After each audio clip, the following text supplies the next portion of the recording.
And General Musharaf, did Osama bin Laden, who of course was killed by the US Navy SEALs in May in Abbottabad in Pakistan, did he go to Pakistan after you left office? Well, I can't be sure. I wasn't tracking him, certainly. But he was there in Abbottabad. As far as I'm concerned, whenever anyone asked me where he is, I always said, I don't know. He could be anywhere. You used to say he's not in Pakistan. He's probably more likely on the Pakistan-Afghan I never border said that. inside Afghanistan. When somebody insisted that he's in Pakistan, then I used to say, what is the information? Where did you get this information from? He could be anywhere. He could be in Afghanistan or even outside Afghanistan. So that was what I used to say. Were you surprised when he was found in Abbottabad? Yes, indeed, absolutely. I was shocked that he was in Abbottabad. I mean, living quite openly in a city just a few miles from an No, not very openly. Not very openly. He was locked up in a room. It was a big house, wasn't it, in an urban area? It wasn't a remote farm. Sorry?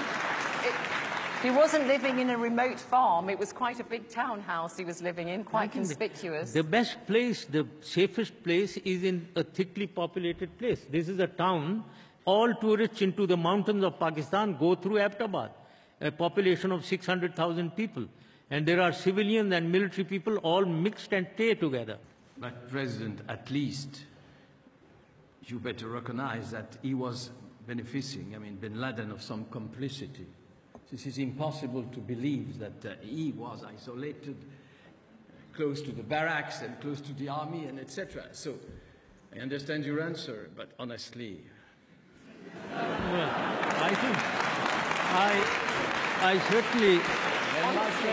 I certainly would like to react to this. I mean, after all, slippages or poor performance by the intelligence are possible. If we reflect back to 9/11, how is it that 18 people were being trained for months and CIA was asleep, the most powerful organization? How was it that 4 aircrafts, 4 airliners are being hijacked from 4 different airfields and a CIA doesn't know? How is it that 3 of them go into the World Trade Center and the Pentagon, CIA is asleep? So let us allow ISI to have been sleeping once at least. I'm going to go back to the floor. Let's go up.